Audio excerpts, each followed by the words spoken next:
how to screenshot on Snapchat without them knowing.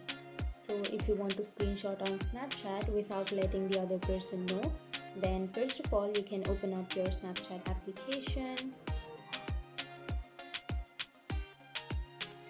and after opening, now you can simply go for chats, which is on the bottom left, and then you can simply choose a random chat, right?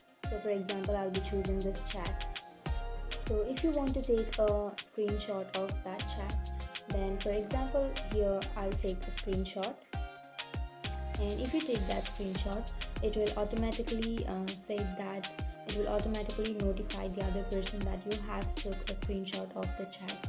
So we don't have a way, or we don't have an option of taking a screenshot without letting the other person know. We don't have that option on Snapchat, so Snapchat will automatically update that person or notify that person that you have taken the screenshot. So we don't have that option. So that's it, we can't take the screenshot, and if you have any questions, feel free to comment below. Thanks for watching.